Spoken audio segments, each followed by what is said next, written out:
Hey, what's up guys and welcome back to Anime King 2. And today I'm going to be giving you part 28 of What If Naruto Pushed Himself to His Limit.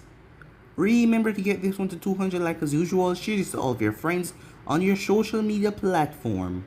And also, stay in tune for What If Naruto Was Born in the Uzumaki clan over on Anime King, and I hope you guys enjoy. And I'm also going to be posting a new episode of What If Naruto Was Raised by the Hyuga clan. So stay tuned for that as well guys, and I hope you guys enjoy. And remember, if you're new and this is the first time hearing my voice and you enjoy the videos on both Anime King and Anime King 2, go ahead and click that red subscribe button and become a part of the Anime King family. And thank you for all for help and support. And yeah, without further ado, what do you say we begin this new episode? Start the intro.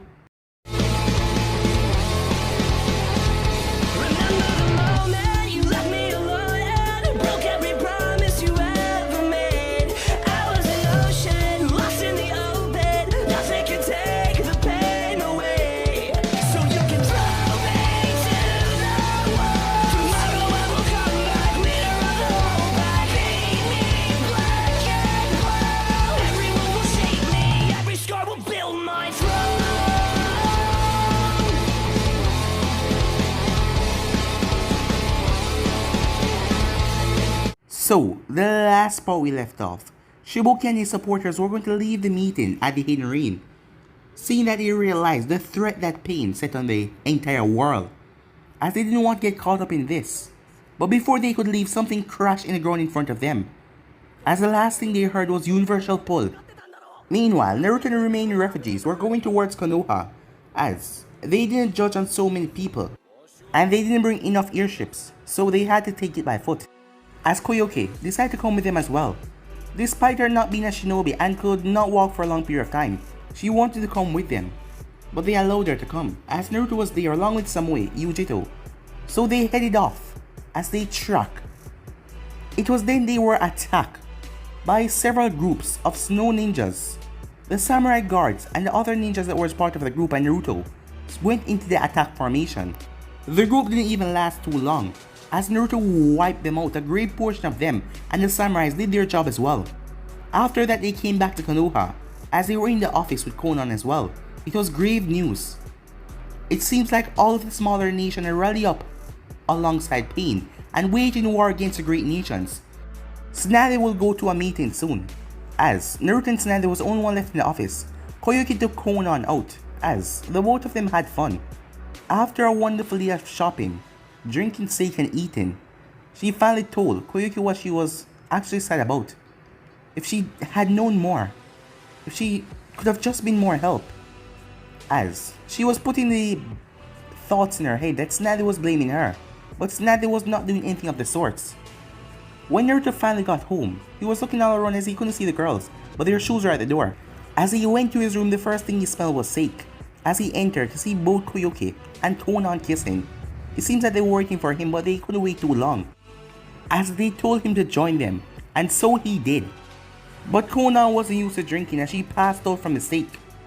As Koyuki turned towards Naruto. Just because she's out, that doesn't mean they have to stop.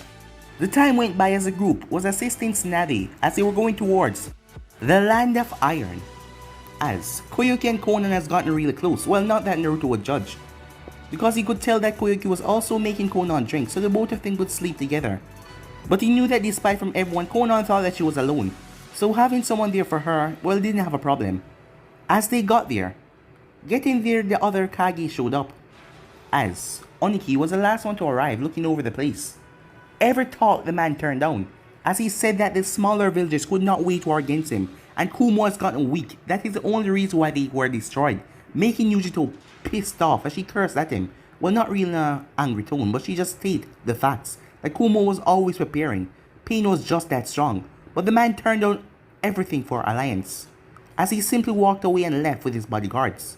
They decided to have a break so they could get what just happened out of their system, as Mei said that she would stretch her legs, as Ao wanted to protect her on her journey. But she told him that she already have 2 bodyguards here that could protect her, as she grabbed onto Yujito and grabbed on towards Naruto as she pulled them off. So yeah guys, it was basically that's where we left off. You guys can switch across the place and check it out for yourself. So what do you say we start this new episode? The meeting restarted half an hour later. Naruto, Yujito and Mei returned, with barely enough time to spare. Each of them had a different expression on their faces, while slightly exhausted with somewhat of a sore pelvis. As Naruto glanced at Mei and Yujito, if the redhead looked like the cat that ate the canary, then Yujito was definitely the canary that got eaten, as her face was really red. "You three look awfully flustered," said Snaddy as she looked at Mei, and satisfied. "What exactly were you three doing?" "Oh, nothing that you need to worry about," Mei said, her smile growing wider. "We were just enjoying a nice time as a couple." "Wait, what do you call it when someone is in a polygamous relationship? Will the couple part still be singular or will it be plural?" Everyone went silent. A pin could drop and everyone would have heard it, as everyone looked at me like she had sprouted tail from her back. Everyone there was showing some kind of shock except for Koyoke, Konan, Yujito, and Jiraiya. As Koyoke was nodding in understanding, Yujito and Konan were a bit red, but they understood as well. As for Jiraiya, he was giggling and writing his notepad. "This is gold. Pure gold," he said. Snarly dragged a hand over her face. "I'm not even going to respond to that," she said. "Now let's get this meeting started before I lose any more brain cells," she said. With Oniki no longer taking any part in the meeting, there was no need for Snaddy to tell everyone about the danger of pain, since they already knew about it. Their focus shifted to other matters. The first among these was the Kumo refugees, which they decided to split up, so that they wouldn't have strain on one country. As they came up with the idea to use Koyoke airships to travel the people over the elemental nations, so they wouldn't get caught up in anything, seeing that the minor villages wanted to go to war with them. Right now the minor nations are too spread out, Gar told all of them, for them to fight them on a front, and they don't know where their base of operation was, so it was hard to take them on right now. That means they can only fight them in separate engagements as each battle happens. "This war is going to be a slow one," Gar said. "Is there no method of seeking peace?" As everyone turned to Naruto, "I know I'm speaking out of terms, but if we send a letter to all of the hidden villages, can't we talk it over?" "We could try that," said Mei. "However, it's a strong possibility that none of them will accept. Or they will, but it will just be pretending for them to get close enough to kill us. There's also the fact that we don't know where their village are. We can't send letter to a village that we don't know where it is. For now, I think we should begin preparing for war," said Snavy. "I believe our nations should combine our efforts and learn to work as a team other than working separately. With your permission, Koyoke, once all the refugees has been divided among our nations, I would like to use your airships to transport our shinobis in each village so we can learn to work together." "Consider it done," said Koyoke. "Good," said Snavy. "Then let us further discuss how we can win this war before too many lives are lost on each side." Meanwhile, Oniki and his two bodyguards, Akisake and Kurasuke, was already far away from the mountain range. That said, they hadn't come close to leaving the Land of Iron. They had traveled there on foot, which was a total of 1 week. So yeah, it was going to take a while. "Are you sure we should leave like this?" asked Akisake. "I think we should have stayed for the whole meeting." "Don't be ridiculous, Akisake," said Kurasuke. "Why should we stick around and listen to those people when they clearly want to take advantage of us?" "I am not sure that was a reason for calling a meeting," said Akisake, mumbling. "Regardless of their reasons, siding with them would not benefit the stone one bit," said Onki. "There are things at work here that neither you or they understand. I have my own reasons for not getting involved in this war." Madara, or the man called himself Uchiha Madara, had appeared in front of Oniki and told him to not get involved with the other villages. Of course, that wouldn't be enough to get Oniki to not do something, but it was a logic behind those actions that helped him make a decision. War will weaken the remaining villages. Even if they were successful in the end, war always take a toll on them. Perhaps 1 or 2 of the villages would be destroyed, perhaps none of them would. But after this, they all will be vulnerable. Then the hailstone will just move in and conquer them all with ease. His two bodyguards looked at him, having no idea what he was talking about. But that doesn't matter, all they need to do is, he came to a stop, as he sensed danger. "Gramps!" Kurasuke shouted, but Oniki already flipped out of the way, as he landed on the ground several distance away, as several earth spears were where he wasn't meant to go. "They're using earth jutsu against us? What a bunch of idiots," said Kurasuke, as she went through hand sign. She slammed her hand on the ground as the ground started to shake, as massive spikes emerged, slamming into the tree where several figures jumped out of. The people who avoided jumped on the ground as they went through hand signs, as spears emerged from the ground all around them to score them in all different directions. There was 4 figures, each one of them has cast the same jutsu, so instead of 4 stakes, there were 16 of them. Not that 16 spear made much a difference. Kurasuke, who was their target this time, leapt in the air to avoid the attack completely. as Akisaki went through numerous hand signs and slammed his hand on the ground. As a massive head tear itself out of the ground, then 2 arms, then leg. It was a golem, Earth Golem. The golem dashed forward towards his target, but then, almighty push. Before the golem could get to his target, something smashed into it with so much force, the thing was ripped apart. Oniki had no idea where that attack came from, he didn't even sense it. 5 seconds after that, the same voice rang out again. It was then that Akisaki was pulled with tremendous force towards a tree, a figure standing right in front of it. Oniki didn't have time to warn before a large hand ripped through him, tearing through his back. The hand then ripped out of Akisaki as he collapsed to the ground. Almighty push. There was so much power put into this technique that Akisaki, who was a usually fit and big man, was sent flying away like a feather as he smashed into a large boulder. The boulder shattered under the force, but Akisaki didn't stop there. He hit the ground hard, rolled several times before tumbling to a stop. Clouds of snow were kicked up in his wake. Akisaki, Kurosaki shouted out. When he did not get up, she growled. Damn you, she said as she turned towards the figure. Wait, Kurosaki, Oniki shouted as his granddaughter rushed forward. That is not a person you can kill on your own. Damn it, he said, as Oniki quickly went through hand signs. As the man raised his hand towards Kurosaki, almighty, but Oniki released. The dots released as he launched his spear towards the man who had killed Akisaki. But the man simply leapt backwards, but instead of dropping on the ground, he hovered above the ground. The people who had ambushed him were all gone, leaving them to believe that this man was the one to end them. Now that he was getting a good look, the man floating in the air was strange. He had spiky orange hair, numerous piercing along his ears, lips, and nose, as he had the same cloak, Akatsuki, that Madara was wearing. But those eyes, he could only believe that these were the eyes of the legend, the Renegon. A shiver went down his spine. You better have a good reason for attacking us, Oniki said. I am here to bring you pain, the man said. I am here to punish you, a god who is here to bring down wrath on you. You are the one that has allowed many minor nations to suffer. I don't know what kind of crap you're spewing, but your boss, Madara, promised my village immunity. That is not my concern, the man said, as he pointed his hand toward the 2 of them. Almighty push! Oniki did not know what kind of attack this was, but he was blowing everything away. As Oniki quickly went through hands and turned his body like a stone figure, making him able to withstand the force, as Kurosaki used a hiding underground technique and went underground. As Oniki did not show that could save her, as he rushed over to her and crossed his arms over the spot that she went under. But the technique was that more powerful. His bones break with a loud crunch, despite his tendency now being tough as a rock. His insides felt squishy like they were being ground into a fine mulch. It didn't matter how many chakra he shoved through his body, it would only be reinforced so many times before finally reaching its limit. And this almighty push clearly had more power than his ability.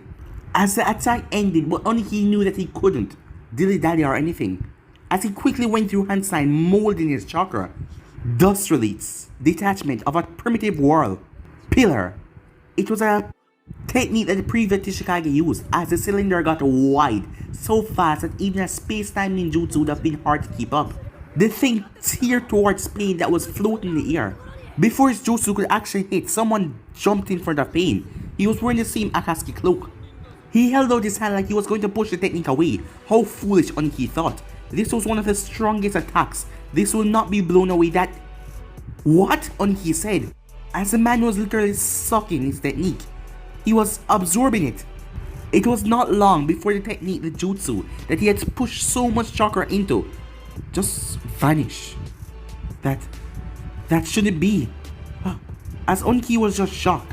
He then felt that intense pain, but he couldn't move. Something was holding him. Red. He looked down as he saw red.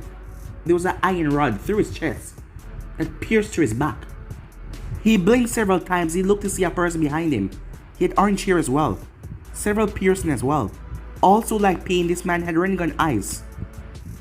Another figure appeared in front of him. Same Rinnegan eyes and piercing. What's going on here? He wanted to ask, but blood filled his throat. He couldn't talk. The man then placed a hand on his head. As Oniki, eyes went wide. He was going to die.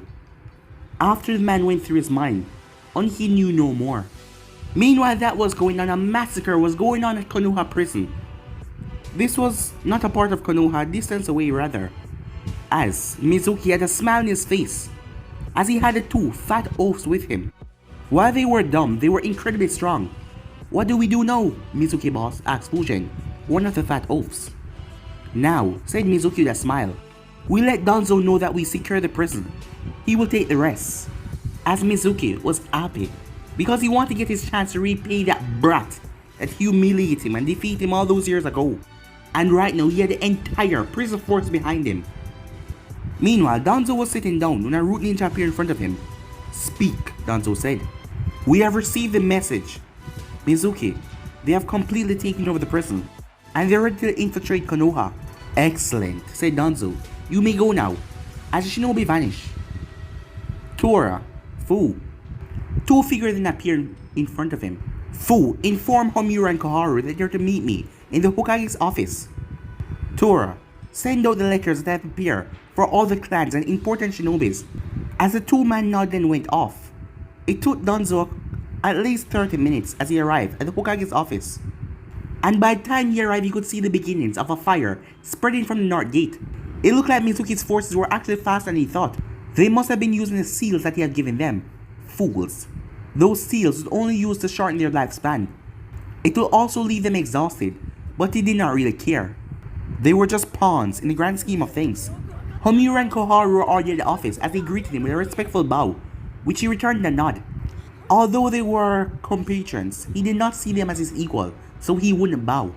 He did not sit down in Hokage's chair. He wanted to, but now was not the right time. Once his plan went through and he became the new Hokage, then and only then will he sit there. One by one, ninjas came in the office. Hayashi, Tatsumi, and there was others that didn't belong to any clan. Genma, Anko, Asuma, Kurnai, all of the top shinobis, alongside the clan heads. And there was also Anvus, and Yujiro as well. "Danzo, what the hell is going on? What makes you think you can call us all here?" said Tatsumi. "You aren't a part of Konoha military anymore." "That is true," said Danzo, "but considering the situation, I thought it was best to bring you all together and tell you what is happening." "We already know what is happening," said Shikaku. "Someone is attacking our village." "Indeed, but do you know who?" Shikaku went silent as he did not know. "I just received the report that the Konoha correctional facility was taken over by the prisoners who were locked up there." "What?" Tatsumi said. "How is that even possible?" "The correctional facility is, well, she was cut off by Danzo. One of the most secure location I know. I have no idea how they managed to take over the prison, or what they're doing here. What I do know is that we cannot let them harm Konoha." "You're right," said Choza. "Now is not time for us to be fighting amongst ourselves." "If you called us here, does that mean you have a plan to take care of the situation?" asked Hayashi. "I do," said Danzo, as he slowly reached up and removed the bandages covering his face. He wouldn't normally reveal his trump card like this, but he couldn't afford to do this one at a time. All of them need to be trapped with the first jutsu. His plan would fail otherwise. Everyone just watched him in shock as they didn't know what he was doing, or that he was preparing something for them. By the time he unraveled all the bandages and revealed his Sharingan eye, it was too late. "I'm going to ask all of you to become my pawns." Meanwhile, Mizuki was walking around as he had been separated from the two oath, but it didn't matter. As he was looking around, he couldn't believe that the demon brat had mastered the Hairishin.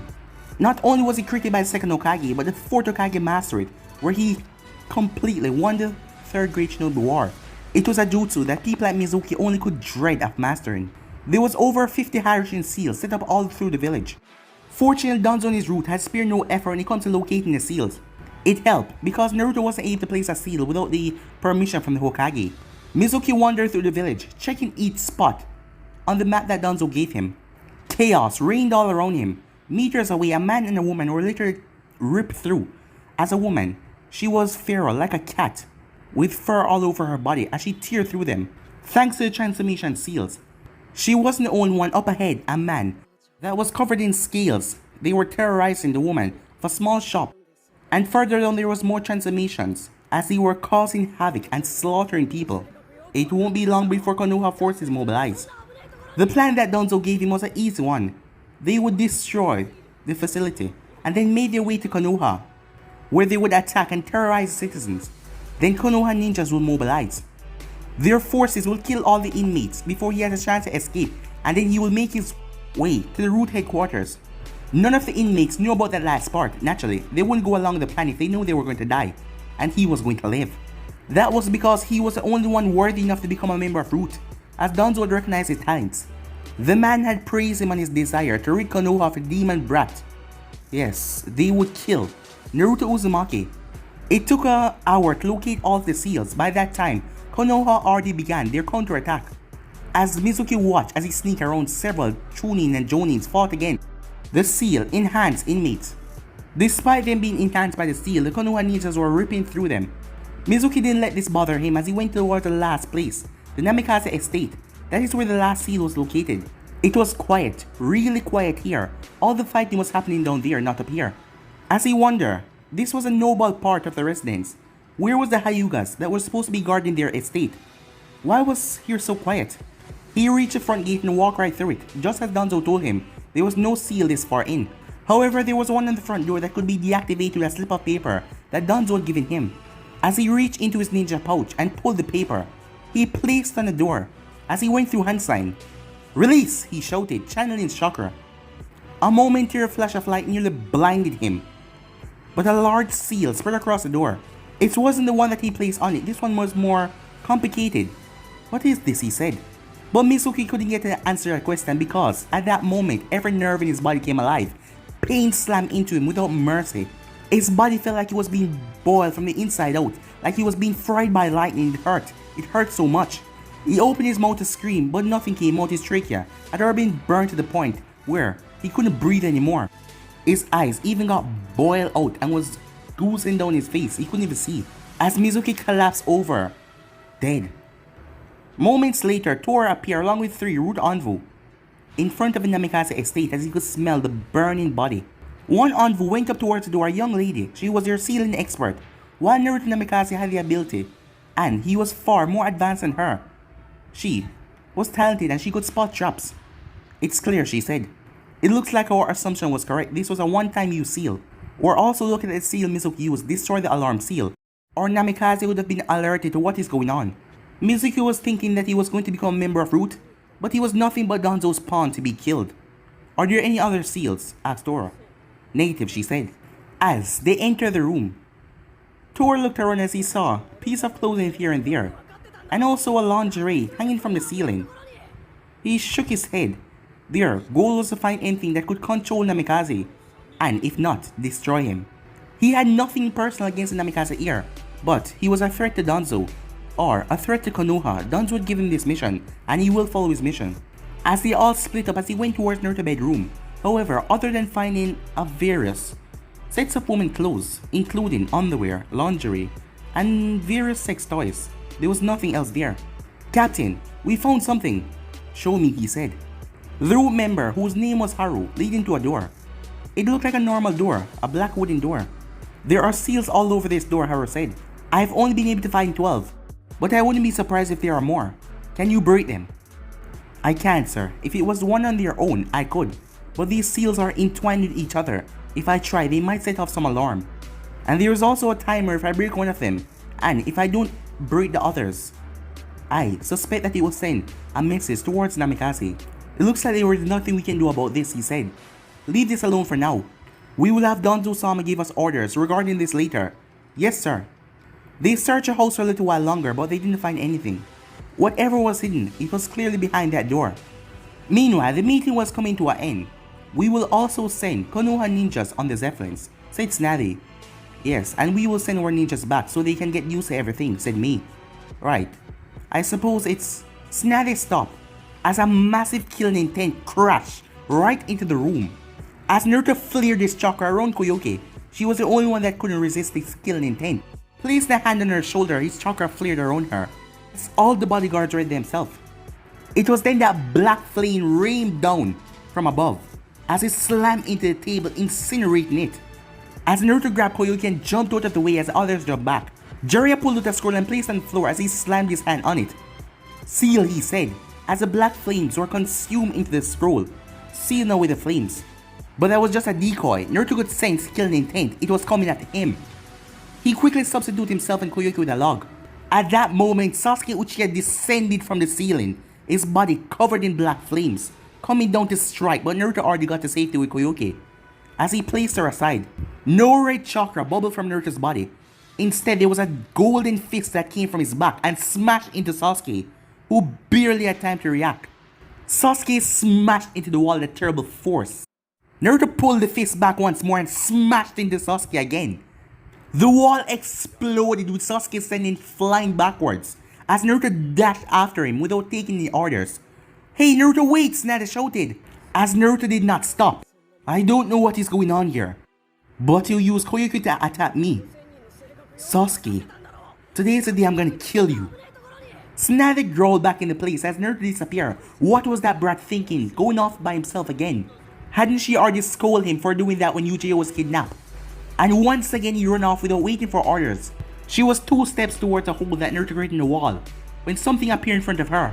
As Tsunade stopped as someone emerged from the hole. "Madara Uchiha," Konan whispered. "Konan, it is good to see you.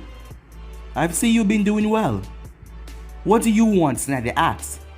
She was already preparing to fight. It didn't matter if this person was Madara Uchiha. There was no way he could fight against several Kage level opponents at the same time. "I didn't come here to fight. I just came to talk and see if you and I can come to a understanding." As she could hear the smug tone in his voice. Another hole was created through the wall. Sasuke's body bursting through it. As Naruto arrived, it was outside, but he didn't see Sasuke anywhere. As Naruto felt a shift in the atmosphere, he spun around. Sasuke was right there and he was covered in a strange purple ribcage chakra. Before Naruto knew what was happening, something struck him with so much force, he was launched out of the building. As Naruto tilted his body to propel off something, but Sasuke sensed that as he jumped through. Snapping his eyes towards Naruto, black flames rushed towards him. As Naruto cursed, he was in mid-air. He could not dodge. As Naruto flicked his wrist, the kunai appeared. He tossed it in the air, flashing away as he reappeared in the air and tossed the kunai back down towards Sasuke. As he appeared in a flash, but Sasuke spun around quickly. As Naruto blocked a kick from Sasuke. Usually his attack didn't hurt this much, but those eyes, this ribcage, it was giving him more power. And his eyes are not the same. It looked like a black, 3-bladed shuriken inside of a 6-point star. Black lines right through the red part, connecting the stars together. Intercepting with the shuriken. It was. What kind of Sharingan is that, Naruto thought, as he landed on the building and speed through hand sign.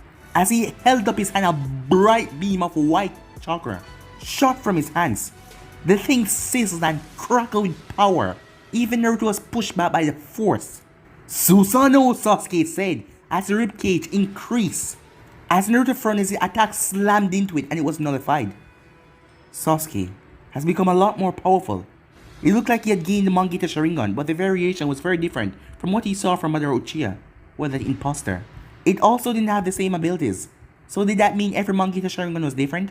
As Naruto jumped away, as black flames encased the wall that he was standing on, as he realized they were destroying the Land of Iron property with their battle, as he tried to think of a better way to not use his most powerful techniques because it will reduce this place to ashes. Do I have anything that won't destroy this entire building? No. Hey, what kind of answer is that, Naruto said? The only kind. Your powers are too destructive to use here, and that Uchiha brat isn't going to be beaten by your weaker attacks.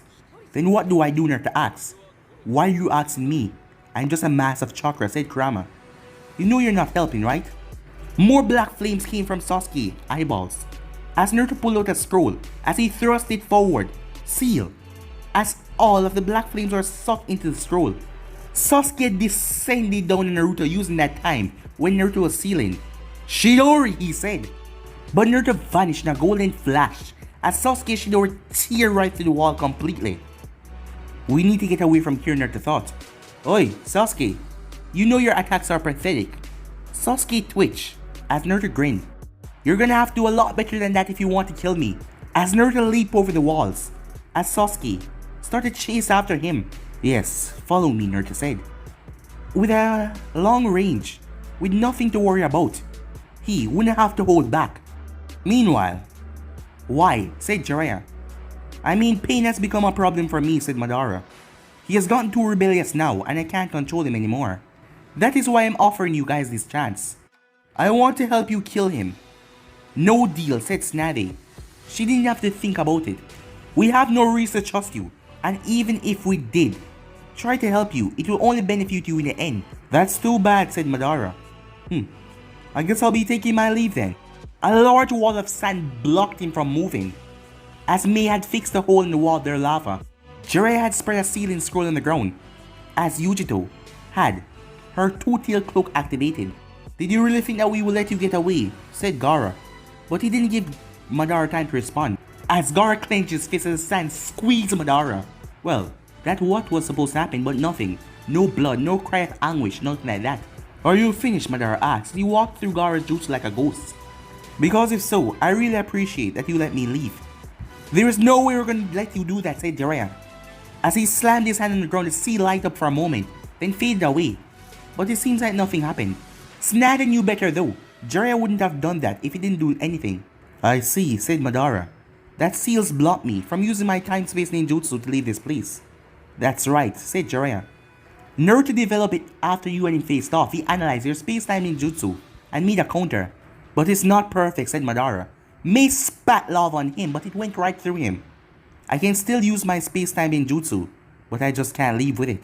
So, said Jiraiya, Konan has already told us the weakness of your space-time defense. It's only a matter of time before you die. As Madara looked around at everyone who was glaring at him dangerously. Well, it does look like I'm in trouble, he said. Several white Zetsus then came out of the ground as he spoke. Just kidding, said Madara, as the Zetsus rushed forward to attack. Meanwhile, Naruto jumped away from Sasuke Shidori, but the thing elongated as Naruto had to flip away with his Harashin, but the thing kept on chasing after him. How is he tracking me? It can't be with his Sharingan, not even a Mangeto can see my movements. I saw that with my fight with Madara. Since Harashin wasn't working, Naruto channeled Wind Chakra to his fist as he smashed it into the lightning jutsu. The Shidori Iso dispersed. I see that you've gotten a lot stronger, said Naruto. What allowed you to gain so much power, he asked. Do you really think I'll tell you that? You're already dead, Sasuke said. Naruto frowned. That's an awfully arrogant state. He couldn't get to finish that sentence. As he leaped to the side, a massive sword nearly sliced him in half. Looks like I missed, said a voice. But it doesn't matter, as Naruto couldn't get to ask the boy what he meant before something smashed into his back. But Naruto created a Rasengan and slammed it into an axe that was trying to drill through his back. But the Rasengan didn't tear through it. Instead, sparks fly from the both of them as the both of them were pushed back. Amaterasu, Sasuke said. Naruto was forced to use the Harashin again when Sasuke Black Flames almost consumed him. But that didn't solve Naruto's problem. It was Shigetsu, the sword wielder. He was using Zabuza's blade, and Sasuke had his blade as well as the both of them attacked him. As Shigetsu came in high and Sasuke came in low, not just anyone could dodge his attack. But after all, he was Naruto Uzumaki Namikaze. He was not an ordinary person. He simply flashed away as he appeared to see the orange-haired man laughing psychotically. This must be Jugo. Jugo! His arm had transformed from the axe, with a massive boost behind it as he pushed him forward with his fist. As Naruto tilted his body before Jugo could hit him and slap a Harashin seal on his shoulder, he then smashed his fist into Jugo's back that was channeling Wind Chakra. He then held his hand like a blade as Jugo winced out in pain a bit, but Naruto was surprised when his blade did not rip through Jugo completely. What the? Just what is this guy's skin made of? Blood trickled down Jugo's back, but he did not pierce completely. Die! Jugo screamed as he spun around, but Naruto flipped away as he could feel the gust of wind. As Shigetsu came at Naruto, as Naruto ducked under the blade and touched the blade though, tagging it with a Harashin seal. He then placed both of his hands on the ground, lifting up his feet as he smashed it right in Shigetsu's chest. Shigetsu was sent sailing back, but he stabbed his blade in the ground to stop himself. Damn it, that really hurt, he said. I had no idea you were that strong. I guess I couldn't expect less from a Namikaze. As the three of them surrounded Naruto, Team Taka, Naruto said, I hadn't realized Sasuke was such afraid to fight me. For him to rely on you guys. Don't think your taunts will work on me, Sasuke said. I am not the same person I was a few months ago. I've changed, I grow smarter and stronger now, and I am willing to use whatever it takes at my disposal to kill you.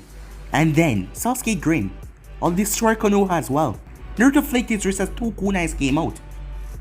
If you really think that you have what it takes to defeat me, well then I'll show you. Even when surrounded, even when you have your friends, you're nothing compared to me, Naruto said. Meanwhile, the group was taking on the Zetsu clone. While that was going on, the real battle was going on a distance away.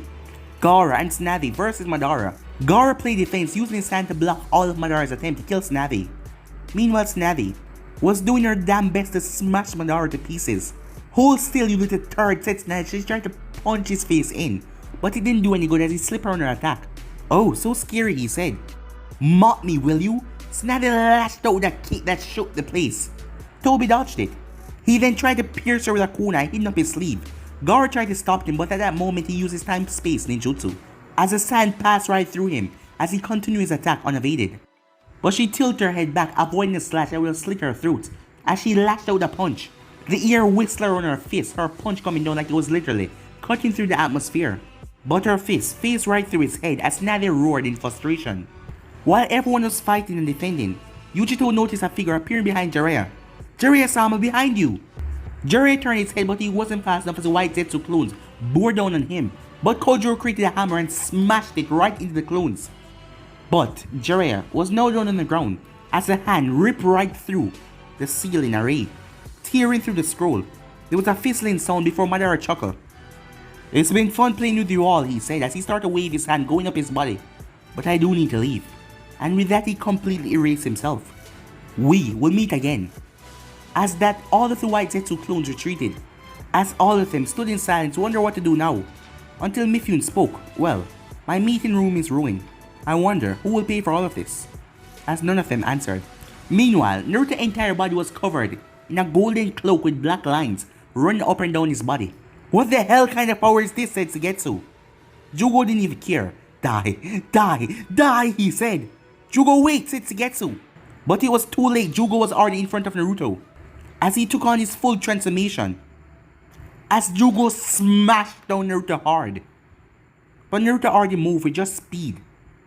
As Naruto appeared behind Jugo and created several arms that had several Rasengans, they smashed into Jugo, sending him sailing back. But it did not break him. Naruto scowled when he saw only Jugo's skin was singed. He didn't know what was up with this guy's body, but he did know one thing. I'm gonna need a more powerful jutsu. Jugo is not the only one you need to worry about, pal, said Suigetsu as he rushed towards Naruto. Naruto grabbed Suigetsu's blade, stopping it, as he shoved his hand right through Suigetsu's chest. But, water? What the hell? Your attacks have no effect on me. I can change my body to water. Annoying, said Naruto. Naruto's entire body exploded in lightning as Suigetsu screamed in pain and agony. Naruto was in this form. He didn't know how much power he placed into that, but it was a lot, as he didn't feel like his hand was in water anymore. As he looked, Suigetsu was standing there, but his body was no longer water. Blood was pouring out of his chest with Naruto's hand in it. As Naruto ripped his hand out of Suigetsu, as Suigetsu fell back with a thud. Die, die, die, said Jugo. Shidori Senbon. Two shouts came at the same time, an insane laughing, and once Jutsu name. As Naruto turned to see Jugo charging towards him with a glee, as Sasuke was hailing Senbons, lightning Senbons. Naruto vanished, as he had a lightning Rasengan in his hand that was pure white. Lightning release. Rasengan. As Jugo stood no chance, as the lightning ripped right through his chest, tearing through his heart. Jugo blinked several times looking down, as Naruto stepped back, as Naruto threw the body away from him, as Jugo collapsed, blood leaking from his wound. Naruto turned towards Sasuke. Looks like you're the only one left. Were you hoping, leading me into an ambush, you could make up for the difference in our abilities? Sasuke, you haven't grown at all, Naruto said. Sasuke clenched his fists and clenched his teeth. You don't know anything. I gained power, real power, to avenge my clan and destroy Konoha. Wasn't that what killing Itachi was supposed to do, Naruto asked aside. Shut up, you don't know anything. Konoha is the reason my clan is gone. They're the reason Itachi became a missing nin. I'm going to destroy Konoha for my family. As Naruto see it now. No, there was no saving him. I think it's time that we end this, Sasuke. Sasuke had a psychotic grin on his face, the kind that Naruto would expect from a serial killer. I was thinking the same thing, Sasuke said. As Sasuke created a Chidori that was encased with black flames of the Amaterasu. As Naruto created a Rasengan and added Wind Chakra. As Sasuke was fast, but Naruto did not care as he pulled a kunai and thrust it forward, appearing right in front of Sasuke. Sasuke drive his attack right through Naruto's chest. But Naruto poofed away. Sasuke behind you, a voice shouted, but it was too late. As the real Naruto appeared behind Sasuke, Sasuke couldn't do anything as the wind chakra tear his back apart. Seconds later, Sasuke was sent sailing through the air as he smashed several times in the ground. As he rolled across the surface. No, Sasuke, the voice screamed. As Naruto saw a red-haired girl run past him, she had tears in her eyes as she rushed towards Sasuke and picked him up. She rolled up her sleeves. Come on, Sasuke. You need to heal up. Come on, bite me, she said. But Sasuke didn't even move. He was already gone. Sasuke, Sasuke, Sasuke, she screamed. Naruto felt bad for killing the person that she loved, but for her to love Sasuke, that was beyond him. He just decided to leave. He would let this girl grieve in peace and start to walk away. You! As he stopped, you killed him. You killed my Sasuke. I'll kill you, she said. She started to rush towards him. He was just going to knock her out. But Madara appeared in a vortex and chopped her in the back of the neck. Madara grabbed her before she could fall and threw her over his shoulder. He took a look at the scene. He spotted Sasuke and picked him up as well. It seems you have ruined even more of my plans, Madara said. His voice calm and collective, but Naruto could sense the rage. If you didn't want your plans ruined, you should have never let him come after me. True. I suppose this is my fault, Madara said. Well, I would love to kill you for this, but I'm nearly out of chakra. So we will leave things like this today. The next time I see you, I'll end you. And then he was gone in a swirling vortex. As Naruto just looked at the spot. I should be the one saying that, Naruto said. Because the next time I see you, you will die. With the conclusion of the meeting, the group head home. As Guy was a bit sad that he missed out on the battle, seeing that him and Kakashi was attacked by the White Zetsu clone before they could even arrive and help. As they stepped up to the gates of Konoha, as Jiraiya dealt with Aizumo and Katetsu, Naruto looked at the village. Nothing on the outside changed. However, what the hell? It seems like there was more damage on the village. Hokage-sama, Aizumo said. The elders said that they would like to speak to you when you came back. Tsunade frowned, as just did everyone else. There was something not right with Aizumo's words. As there was just something there, but Naruto couldn't tell what it was. As he wondered what happened to the repairs of the village. Tsunade was angry. She was already exhausted from that meeting. I see. So they think they can just call me whenever they want. They think they can give orders to Hokage. Katetsu looked like he wanted to say something, but he wasn't sure how to say it. Well, whatever, said Tsunade. I'll go and see them now. Brat, you and everyone else should head home. You've gone through a lot, so you need some rest. If it's an order from my Hokage, then I have to obey, Naruto said. Oh, shut up, Brat, said Tsunade with a smile. As they split up, as Jiraiya went off to the hot spring, Tsunade went towards the Hokage's tower. Naruto, Koyoki, Yujito. They went home, as Naruto did not know where Kakashi and Guy were going. Something was wrong, Naruto could feel it. Dread was over the people. Many people had glassy expressions. A woman was walking her child, clutching his hand. An old man was sitting on the ground. Glossy, his eyes were. As Naruto noticed that some of the buildings that were being repaired seemed to be destroyed. It looks like something happened, said Konan. Do you think it was an attack? Said Koyoki. It does look like a serious attack, said Yujito. These markings, I can tell that a smaller force attacked Konoha, but why would someone be stupid enough to do that? They arrived home moments later. Naruto frowned upon reaching the front door. There was no sign of the seals that he placed there, but he could see that someone tried to tamper with the seal, as he could see the scorch marks, covered up with another fake seal. But Naruto could see right through it. It was a seal master, and the seal that he placed on the door was very complex. As they tried to remake its seal, but he knew that this was fake. Is there something wrong, Naruto? Konan asked. No, Naruto said. Nothing is wrong. As they went inside and heard humming. Yujiro, said Naruto. As Yujiro was in the kitchen. Yujiro, Naruto said as he hugged her from behind. As she dropped the spatula. Naruto, don't sneak up on me like that. I was, Naruto said. Didn't you hear me open the door? Oh, sorry, I didn't hear it. I guess I was too caught up in what I was doing. Well, your food is burning, said Koyoki. Yujiro's eyes went wide. No, my grilled cheese sandwich, she said. Meanwhile, Tsunade was not pleased when she entered the office as she saw Danzo was also there. As the other two was behind him, like he was the one in control. He was the one calling the shots. Danzo, what make you think you can call Hokage like I was your personal summon? You better have a good explanation for this. Actually, I do. But first, there is something important I would like to tell you. What is that? She asked. As Natty didn't notice, taking a full look at Donzo. He wasn't wearing his bandages as he turned his head full towards her. This, as she looked right into his Sharingan eye. Meanwhile, in the end, UJO sandwich could not be saved, as Naruto made them all ham sandwiches. As all of them are on the couch in the living room, as there was very little space, as Naruto was in the center, so that means UJO and Koyuki was really sitting on his lap. But he didn't really mind, but it made eating kind of difficult since it was hard to move his arms.